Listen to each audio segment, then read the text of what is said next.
وأشهد أن حبيبنا وسيدنا محمدا عبده ورسوله لا نبي بعده. قال الله سبحانه وتعالى: يا أيها الذين آمنوا اتقوا الله حق تقاته ولا تموتن إلا وأنتم مسلمون. وقال: يا أيها الناس اتقوا ربكم الذي خلقكم من نفس واحدة وخلق منها زوجها وبث منهما رجالا كثيرا ونساء واتقوا الله الذي تساءلون به والأرحام إن الله كان عليكم رقيبا. وقال: يا أيها الذين آمنوا اتقوا الله وقولوا قولا سديدا يصلح لكم أعمالكم ويغفر لكم ذنوبكم ومن يطع الله ورسوله فقد فاز فوزا عظيما. اللهم ارحمنا بالقرآن وصدق الله العظيم. وقال النبي صلى الله عليه وسلم: ألا فإني قد جئتكم بها بيضاء نقية ليلها كنهارها لا يزيغ عنها بعد ذلك إلا هالك. أما بعد، معاشر صلاة الجمعة yarhamuni wa yarhamukumullah. Marilah sama-sama kita mengucapkan kalimat pujian dan sanjungan serta syukur khusus dari Rasulullah yang kita tujukan kepada Allah Rabbul Alamin. Siapa yang membaca kalimat ini, kata Rasulullah, minimal dalam satu hari satu kali, hari itu hamba yang bersangkutan menurut Allah sudah bersyukur kepada Allah. Kalimatnya adalah berikut ini: Alhamdulillah bi ni'matihi tatimmus salihah. Kemudian salawat dan salam kita untuk kekasih Allah Rabbul Alamin, pujaan dan teladan terbaik kita bersama, Habibina wa Sayyidina Muhammad Rasulullah sallallahu alaihi wasallam. Amma ba'du. Khutbah hari ini kita beri judul Jantung Hati Umat Islam. Hadirin yang kami cintai, sejak Nabi Muhammad diutus di usia beliau 40 tahun sampai umat ini Allah wafatkan serentak di akhir zaman dalam peristiwa tanda besar kiamat yang nomor 7, yaitu berhembusnya angin lembut nan sejuk bersumber dari Yaman. Angin itu berbau wangi kesturi. Dengan cepat angin ini membungkus bumi.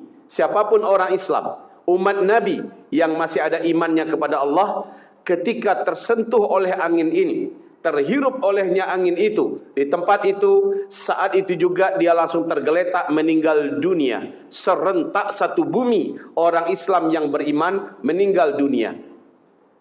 Mulai Nabi diutus sampai meninggalnya umat Nabi serentak di akhir zaman, kami istilahkan dengan start dan finish. Setelah finish, 40 tahun kemudian barulah kiamat besar, kehancuran alam semesta. Dari start ke finish, Nabi bersabda, kalian akan menjalani 5 fase. Fase pertama, fase kenabian. Langsung Nabi yang pimpin. Fase kedua, fase Khulafaur Rasyidin. Ada 5 Khulafaur Rasyidin, 30 tahun. Fase ketiga, fase para khalifah menggunakan sistem kerajaan. Ini yang paling lama, 1227 tahun. Tanggal 3 Maret 1924. Runtuhlah khilafah Islamiyah Al-Utsmaniyah di Turki. Mulai saat itu sampai hari ini kita berada di fase keempat. Fase pertama, kedua, ketiga, Islam memimpin dunia. Fase keempat, fase sekarang, Islam sedang di bawah. Kaum muslimin sedang benar-benar babak belur mengalami ujian yang sangat berat. Di timur dan di barat, di utara dan selatan, seluruh dunia, Islam dan kaum muslimin sedang ada pada titik nadir lemahnya. Tapi setelah itu masuklah fase kelima, kata Rasulullah, Islam kembali memimpin seluruh dunia. Dan ini Allah umumkan dalam surat An-Nur, surat yang ke-24, ayat 55, Islam akan kembali memimpin seluruh dunia. Sebelum kita bicara fase kelima, kita fokus di fase ini. Islam sedang lemah-lemahnya. Tapi kabar baiknya, umat Islam belum akan berakhir. Kehidupan masih tetap ada. Dari mana kita menandakan kehidupan itu?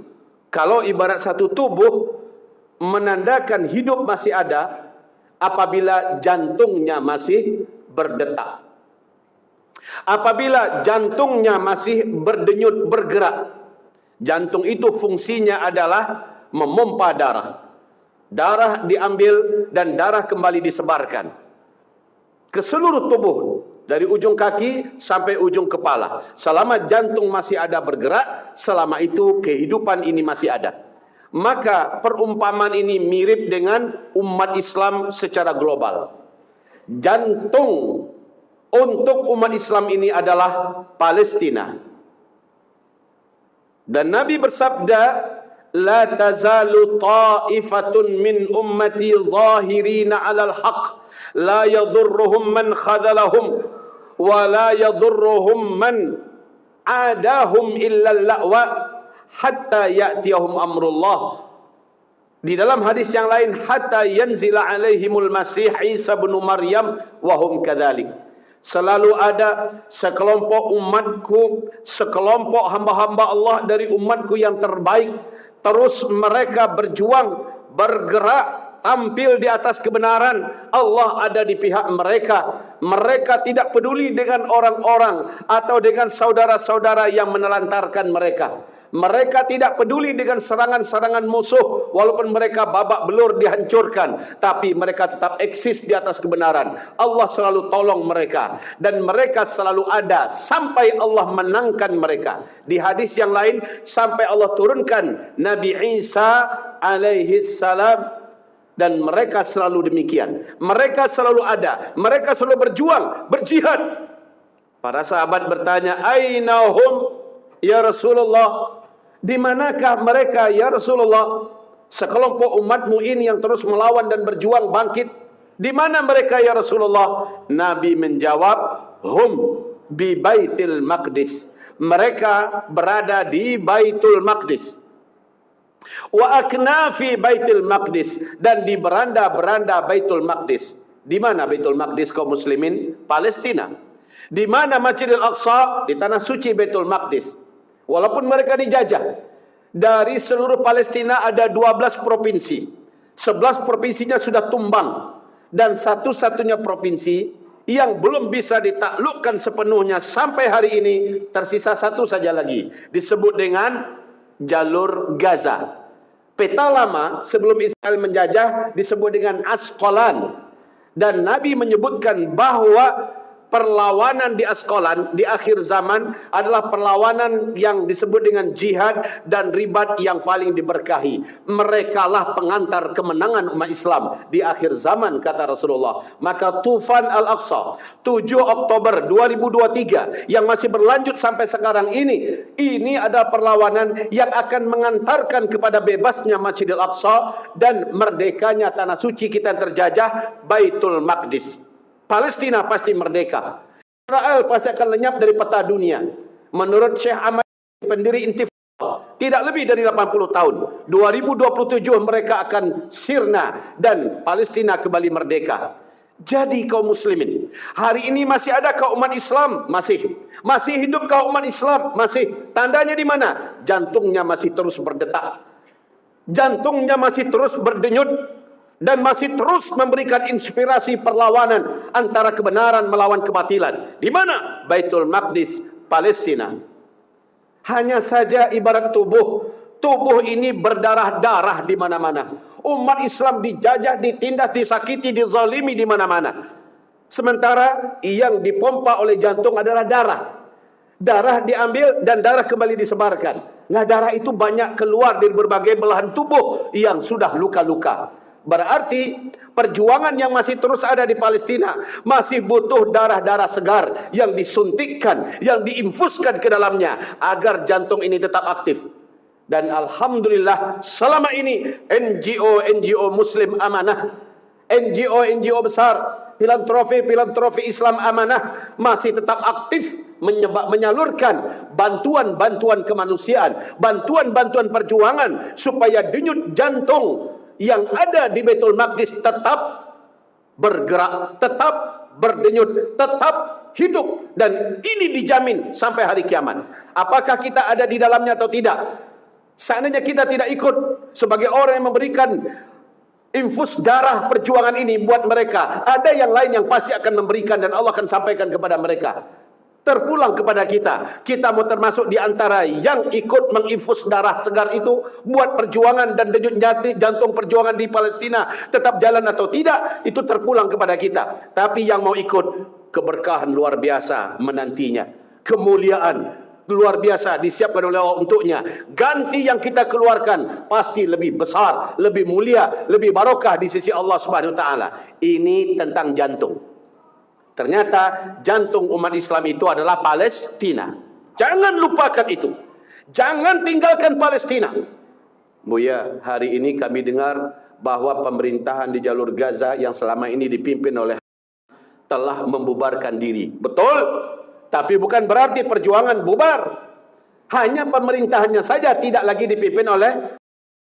Akan tetapi saudara-saudaraku, perjuangan dan perlawanan menurut hadis Nabi tetap ada sampai Allah menangkan mereka, tetap ada sampai Allah turunkan Nabi Isa. Ingat itu baik-baik. Perjuangan tetap ada. Dan jangan katakan mereka antek-antek Israel, mereka adalah antek-antek Syiah Iran. Jangan katakan mereka adalah aliran sesat. Jangan katakan mereka adalah kelompok-kelompok sesat. Kenapa? Nabi bersabda mereka kelompok yang diberkahi oleh Allah. Mereka adalah kelompok yang selalu Allah berpihak kepadanya. Allah tolong mereka. Jadi kalau ada fitnah-fitnah begitu, ralat cepat. Masih sempat tobat. Ya, karena kata-kata kita yang busuk seperti itu tidak akan merubah apa-apa. Dan perjuangan tetap akan lanjut di Palestina. Saudaraku, ini tentang jantung. Kalau begitu, tadi judul kita adalah jantung hati umat Islam. Jantung dengan hati tempatnya enggak berjauhan di tubuh. Hati ini dekat tempatnya dengan jantung. Hati bahasa Arabnya qalbun. Qalbun, bukan ka ya. Kalau kalbun artinya anjing. Qalbun artinya adalah hati.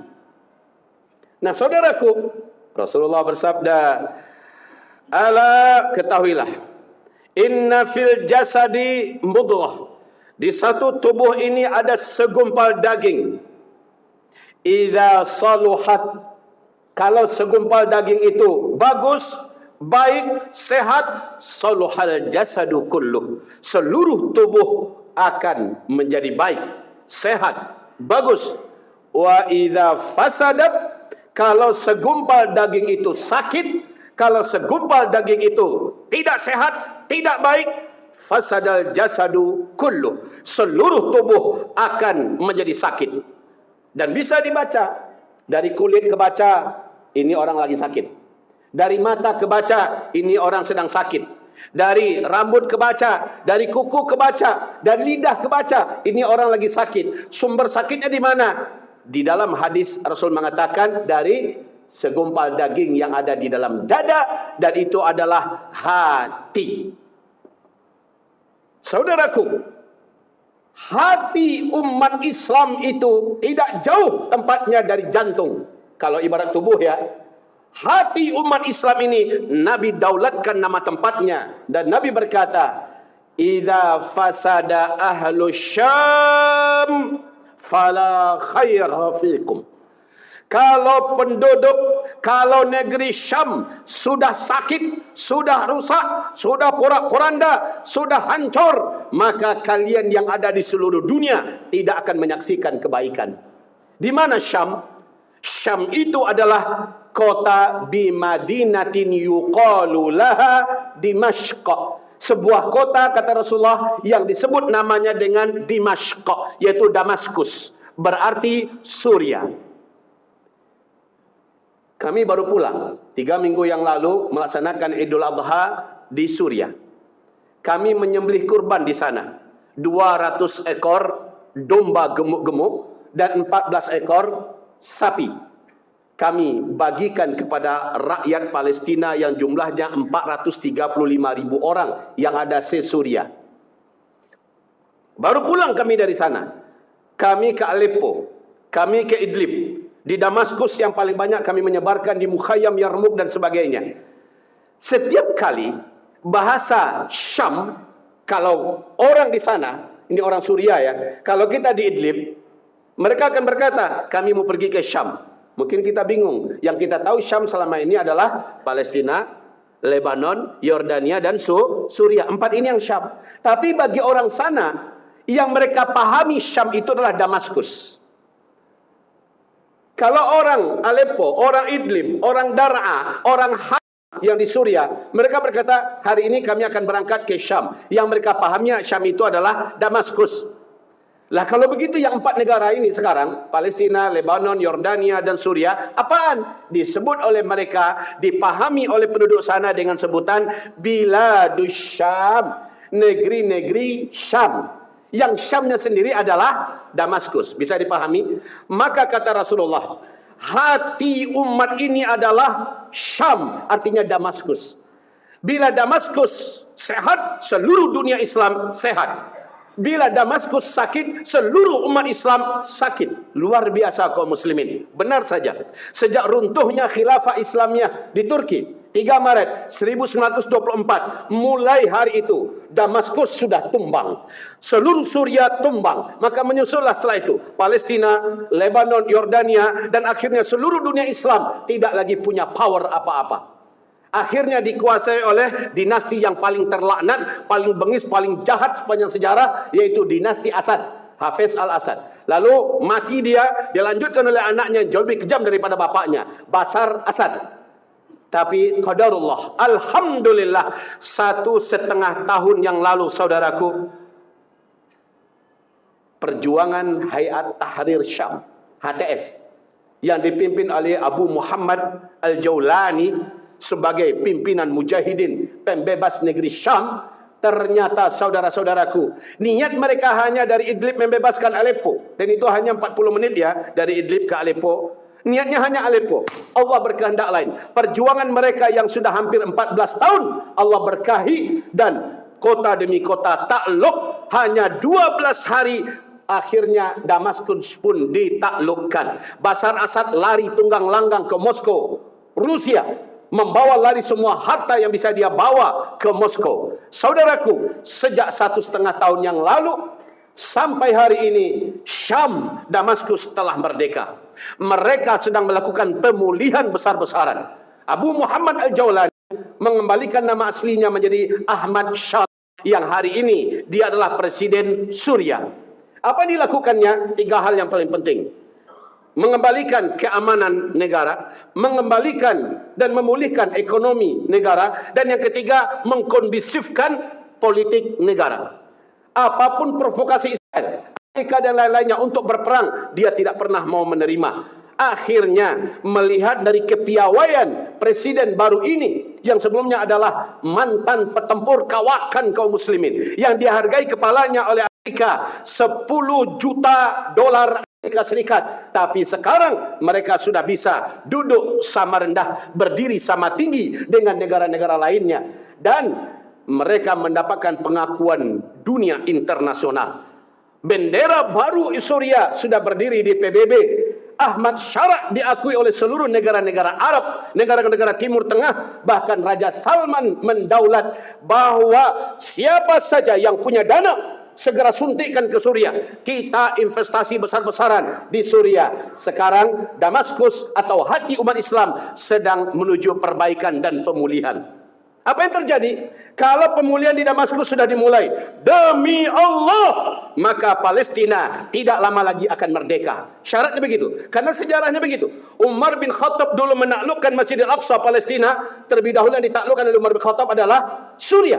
Damaskus bebas dulu, barulah kemudian Palestina. Akhirnya Umar bin Khattab yang buka Masjidil Aqsa dengan tangannya sendiri. Salahuddin al-Ayyubi, saat perang salib yang sangat panjang, pembebasan Masjidil Aqsa dimulai dengan bebasnya dulu dimulai dulu dengan bebasnya hati umat Islam, yaitu Damaskus, Suria. Saudara dan sahabat tercinta, maka hadirlah kami di sana Sejak 1 tahun 2 bulan yang lalu, dengan atas nama kerjasama pendidikan, kami mulai bekerjasama dengan pemerintahan resmi di sana. Kami duduk bersama dengan menteri-menterinya, duduk dengan menteri agama, menteri luar negeri, menteri sosial budaya, duduk dengan menteri pendidikan. Kami bekerja sama dalam hal untuk memasukkan anak-anak ke sana. Dimulai dari situ, kemudian kami memulai memberikan bantuan-bantuan kemanusiaan. Kenapa demikian? Karena Palestina ada banyak di sana. Dan sementara orang-orang Palestina yang ada di Palestina tidak bisa kami bantu dalam artian yang lebih total. Kita selama ini hanya bisa bantu melalui memberikan bantuan kemanusiaan, makanan, minuman, obat-obatan. Tapi yang lain bisa nggak kita bantu? Nggak bisa. Masuk aja kita nggak bisa. Saya bawa bapak-bapak sekalian, alhamdulillah tiap tahun 2 kali sampai 3 kali rutin masuk Masjidil Aqsa, bawa rombongan jamaah. Tapi tidak ada yang bisa banyak saya lakukan, kecuali hanya masukkan ke kotak Masjidil Aqsa itu titipan-titipan umat. Tapi ke Gaza bisa nggak saya masuk? Nggak bisa. Ke tepi barat Palestina bisa nggak saya masuk? Sulit karena diincar dan selalu dicecar oleh penjajah Israel. Maka kaum muslimin, yang paling masuk akal kami bisa lakukan adalah tolong saudara-saudara kita Palestina yang ada di Mesir dan yang ada di Yordania. Di Mesir jumlahnya 200 ribuan orang, di Yordania ada jumlahnya 150 ribuan orang. Tapi maaf, sekali lagi minta maaf, kita pun sebatas hanya bisa bertemu langsung dengan orang-orang Palestina di sana, kasih mereka makan, kasih mereka obat-obatan, kasih mereka uang saku, kasih mereka pakaian, tenda, tapi tak lebih dari itu. Kenapa? Intelijen Israel begitu banyak di Mesir, kita nggak bisa lebih dalam untuk intervensi. Di Yordania lebih berat lagi Pak, tapi di Suriah jumlahnya jauh lebih besar, 435.000 orang yang ada. Ini orang-orang Palestina, anak-anak remaja dan yang sedang menuju dewasa, sedang bertumbuh. Mereka ini yang paling mungkin untuk betul-betul diselamatkan. Sementara pemerintah Suriah membuka lapangan dan pintu sebesar-besarnya. Masuklah, tolonglah mereka, siapkan mereka untuk kembali ke kampung halamannya, yaitu Palestina. Ketika Palestina merdeka, siapa yang akan mengisi Pak? Di Gaza habis-habisan dibunuh, dibantai lebih 73.000. Sementara anak-anaknya sudah lama tak sekolah. Kita ingin bantu mereka sekolah, kita nggak bisa dengan nggak punya wewenang. Gedung-gedung mereka hancur, sekolah-sekolah mereka hancur, kehidupan mereka tidak bisa kita intervensi. Tapi 100% di Suriah bisa, di Damaskus bisa, dan itu didukung penuh oleh KBRI kita di sana, Kantor Kedutaan Besar Republik Indonesia, didukung penuh oleh pemerintahnya. Dan kami ketika jumpa dengan Bapak Wamenlu kita, Ustadz Anies Matta, beliau berkata, terus lanjutkan, catat semuanya apa yang bisa kita kerjasamakan, apa yang bisa kita bantu. Jadi dari dalam sampai di sana, dan kita langsung mendirikan Muassasah As-Sadaqah Al-Indonesia Asyamiyah, Yayasan Persahabatan Indonesia Syam. Kita buat dengan payung hukum resmi negara sana. Akhirnya kita punya pijakan, dan ke depan kerjasama kita untuk mempercepat sehatnya hati peradaban umat Islam ini. Bila sudah sehat, kebaikannya sampai ke Indonesia nanti insya Allah. Dunia Islam akan menjadi pulih insya Allah selama hati sudah merdeka, hati sudah sehat, dan mereka sedang melakukan pemulihan. Masuklah cepat dan berbuatlah cepat. Apalagi kata Nabi, Uqru daril mu'minin Asyam. Pusat dari seluruh negeri-negeri orang-orang beriman itu adalah Asyam, Damaskus. Sebentar lagi kita akan dengarkan kabar dan berita mulia.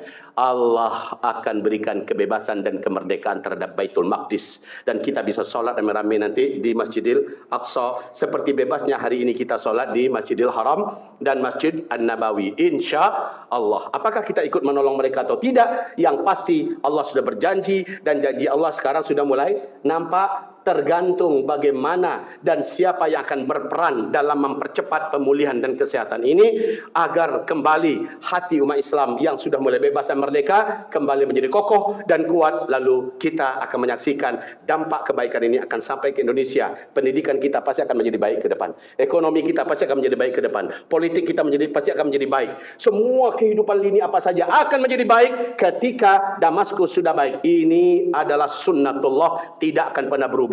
Istaghfiru rabbakum innahu kana ghaffara.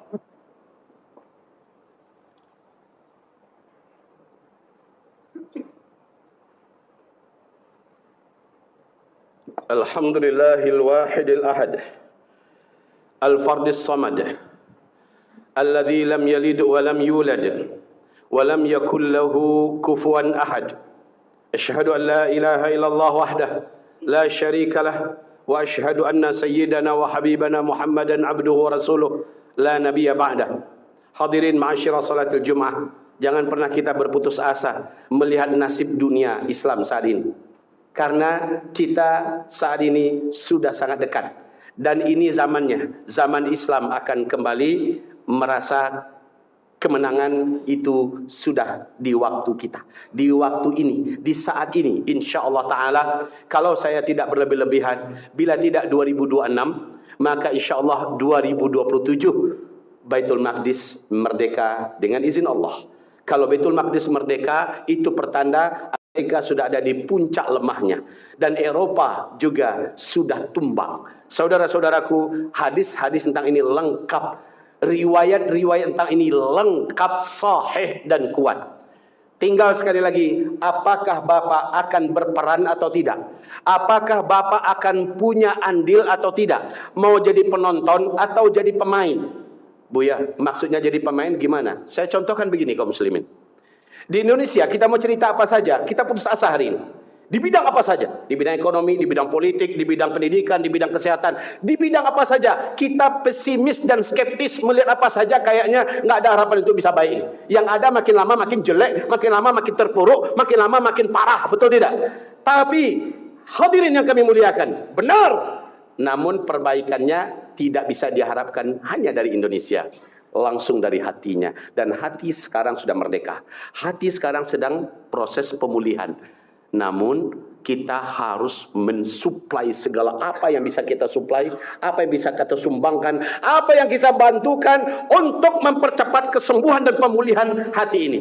Hadirin yang kami cintai, ibarat pulau sudah nampak, kita sedang terombang-ambing di permukaan laut, tenaga sudah nggak ada, lemes, laut masih dalam. Kalau kita biarkan agak lama, kita pasti tenggelam, mati semuanya. Pulau sudah nampak, dan pulau itu paling nggak 300-400 meter. Tapi untuk berenang ke sana udah nggak ada daya. Di pulau itu tersedia segala kebutuhan hidup, segala kenikmatan gratis. Ada villa-villa yang dipersiapkan, satu villa mewah untuk setiap yang sampai ke sana. Kita udah nggak ada daya, pulaunya udah nampak. Untuk berenang udah nggak ada tenaga. Lalu apa yang harus kita lakukan? Singgahlah kapal yang sedang berlayar menuju ke pulau itu. Kapal itu pasti sampai di sana karena dia kapalnya dijamin sampai, dijamin pasti menang. Kapal ini sedang dinakodai oleh Palestina, sedang dinakodai oleh pimpinan Biladus Syam menuju ke sana. Kapalnya berhenti dekat kita. Dia sedang menjulurkan tangga. Siapa yang mau naik? Naik cepat. Numpang dengan kapal itu, naiklah ke atas, bayarlah tiketnya, bayarlah ongkosnya. Masuklah kapal ke pulau kemenangan itu. Ada kita di dalamnya. Kita menikmati pahala yang besar. Kita terhitung sebagai pahlawan. Kita terhitung sebagai mujahid, pembebas Masjidil Aqsa. Mujahid yang merubah peradaban dunia Islam. Ketika kita numpang di kapal itu hanya dengan ikut berkontribusi nyata. Kalau tidak dengan anfus, dengan amwal, tak bisa dengan fisik, dengan harta. Tolong mereka, saudaraku. Tapi kalau kita tak naik, kapal tetap sampai ke sana. Kalau kita tak naik, nggak ada yang maksa. Tapi kapal tetap ada di sana. Orang-orang yang ada di kapal pasti akan ada yang naik selain kita.